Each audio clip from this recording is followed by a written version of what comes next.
two types of immigration. On the one hand, important immigration coming in from Burma, that population relatively fast integrated by local society, and a dramatic increase of Bengali immigration in North Arakan that leads then to the displacement of Rakhine Buddhist communities from the north towards the south.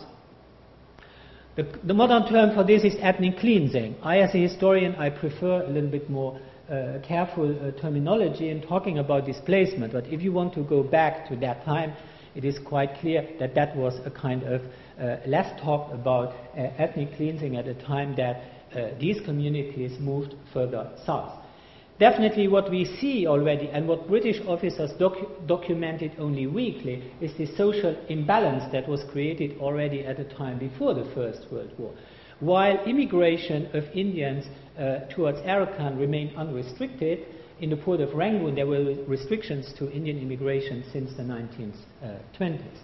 Now when we're looking at the figures, this is Akyab district before the First World War, late 19th century. This is Akyab district, which has 2/3 of the population of the whole country.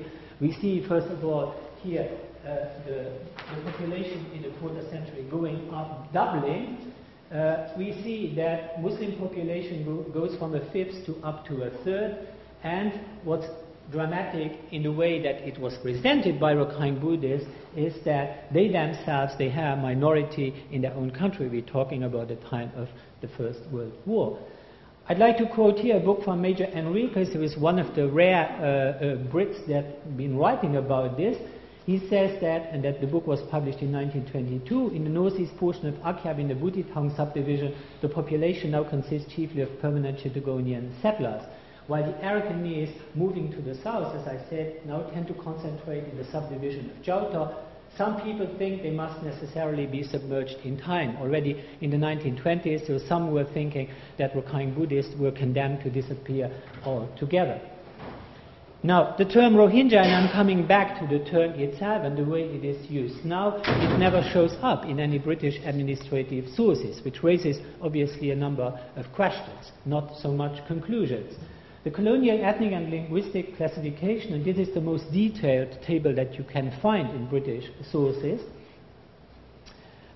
divides the population according to tribe or race, and we got Muslim tribes a third of the number, as I indicated on the slide before, language Indian vernaculars, Bengali. That's the way, you know, that the British have been classifying the population. And when you go more into detail, you rather see that it's rather confusing often, because it is difficult to compare sometimes the way that people have been classified. More questions again than eventually answers. What happened in 1942, and you've definitely, if you're interested in the subject, heard a bit about the massacres of 1942. Responsibilities are definitely shared. What happens is that the Japanese invade in 1942, and during that year, you have a massive movement of Indians from Rangoon who try to get back to India, who are crossing through Arakan. This is provoking these communal clashes. It's really like putting the fire to the powder keg that explodes, and there's a kind of mutual ethnic cleansing, so that the Buddhists are all in the south and the Muslims all towards the north. This is a defining moment on both sides of the resentment and the frustration that goes on until today. We have here on the side of the Muslims definitely a greater identity, and I think that's really the birth movement of what you could call Rohingya political movement, in the way that they feel like they want to set themselves apart from the rest of the society in Arakan. At the end of the Second World War, when there's discussions about creation of Pakistan, the creation of independent Burma, the reflection is there, where do we belong? Where is the Muslim community in northern Rakhine going to go? There was a discussion, apparently there were ideas about joining Pakistan. But relatively fast discussion between Ali Jinnah and Aung San, on the one hand Pakistan, on the other hand the independence hero of Burma, were kind of putting this option aside. Jinnah said that he would not support any kind of project like that. So that still left the option of a separatist Islamic state, leaning eventually towards Pakistan, or an autonomous Muslim state within the Union of Burma. So that fight is going to be fought a little bit by, not a little bit, but one-sidedly, I would say, by the Mujahideen, a fight that drags on until 1960, with earlier on a lot of sympathy and popularity for this fight, but more and more the Mujahideen are isolating themselves within the context of their own Muslim society in northern Rakhine. In the 1950s, there are some signs of public recognition of Rohingya. Today, most those who claim the label Rohingya, they're going to refer to creation of student associations bearing the name of Rohingya, radio programs. There's also some name recognition in public speech that is invoked today, that during the parliamentary there was a recognition of their identity. But in the 1950s, there's also discussion in Burma about creating an Arakan state. An Arakan state that the Muslims didn't want to be part of. They rather would opt for a separate autonomy. They didn't want to be ruled or to live together with the Rakhine Buddhists. The creation of the Mayu Frontier Administration in 1961 was a political concession by Prime Minister U Nu at that time. It wasn't really like what you would dream up as an autonomous area, because Mayu Frontier Administration was under military rule, directly ruled by Rangoon. Now, after the military take the power in 1962, the creation of authoritarian state under Nguyen, we enter this phase of what I would call cycles of repression and migration. And here just pointing to a number of key dates that you all know very well, and that I think I wouldn't get into many details. Moshe Yega, who is a specialist on Muslims in Burma, has been pointing to the extent of illegal immigration in Arakan was enormous following Bangladesh independence, which is again not very surprising given the fact that here those who support independence and those who sided with Pakistan lead obviously to those who were winning and those who were losing. The Burmese state didn't react immediately to that, and there's some evidence on this that, at least in Bangladesh, they were kind of happy that Burma didn't go and kick out all the people who had been running away at that time. Now the point is about some serious issues of migratory movements that go on that nobody knows even today exactly about who, when, who, in what regard. And how does the state, the Burmese state, cope with that? How does the authoritarian regime cope with this situation? We all know that when we're talking about means, policies and laws, that we are not talking about a framework where human rights were much respected. I think we don't need to go there into all these details. What we see then, a few years later nonetheless, is that the population there is kicked out or brought to leave 1975. I put up that date because I'm referring to a couple of documents after this.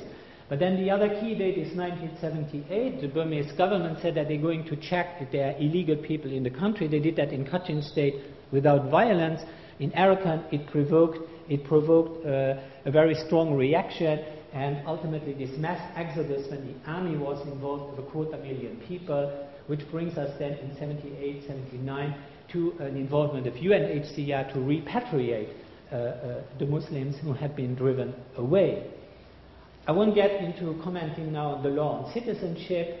In 1991-92, a policy of forced relocation that probably by the government tried to deflect attention following the events of 1988 provokes another mass exodus. Once more, UNHCR gets involved. These are things I know you are well aware about. Here it's a document where I would like to point, not to make a particular argument, simply how complex, how difficult it is, also discuss a number of the issues. This is an extract from a report from British High Commissioner in Dhaka in April 1975, who reports that Burmese nationals being pushed into Bangladesh, apparently these people are Burmese Muslims who speak Bengali or Urdu.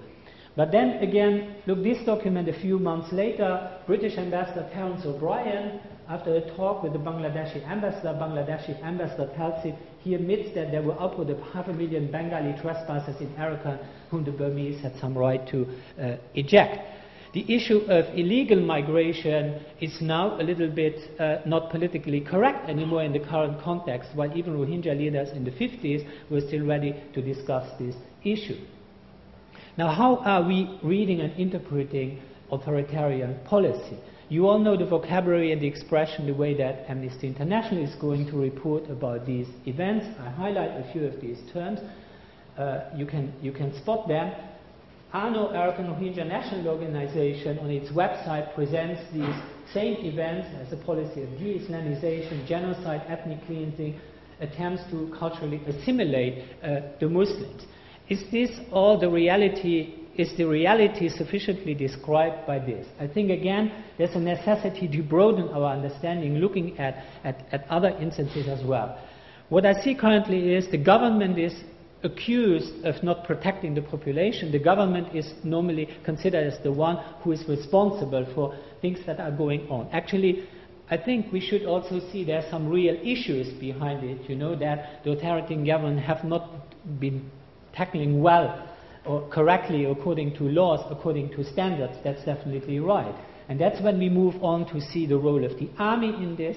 But should we not also look at economic conditions, a fertile land, Arakan at the limits in an overpopulated nation, the continuity of border trade? They're also doing people have been doing business along this border all the decades in very sometimes in very dubious conditions. That's why I point to the uncomfortable truths about corruption, smuggling, that you also hear when you go to Arakan. That I've been hearing since 15 and 20 years that I go to Arakan, that people are unhappy about the political collusions that have been taking place between the government and Muslims, between the government also and Buddhists locally. And that's all creating this kind of a mess that we have currently. The exclusion of the Buddhist Rakhine in this triangular conflict is part of the problem. It should also in the future be part of the solution by including them. Because what we currently see in the description is a stereotype: the Muslims are the victims. Are they not also actors and agents? And the Buddhists are the perpetrators. This kind of black and white description is not very favorable to discuss any prospects for the future. So when I'm talking about Rohingya, I've been talking about them, first of all, as a political movement, because that's what I see, what's going on after the First World War. And in the current situation, I'm not going back to the Mujahideen, is that in the way of looking for an identity, defining an identity, I first of all see that they've had a succession of militant organization that went on until today, that he's been definitely moving towards a moderate political discourse. The latest what we see from Rohingya organization is self-determination, repatriation of refugees, and peaceful coexistence with the Buddhists. I'm not going to talk about Rohingya terrorists because that's a problem that has been real, but it's a problem that has been more involving Bangladesh than Burma. Now, when we are looking, I'm not going through all this, calling back all Rohingya organizations that existed over the last years. Some have been more on the radical side, but let's say after September 11, all this was tuned very much down, because if you want to keep in the discourse of Western media, it's better to tune down your radicalism. The problem with discussing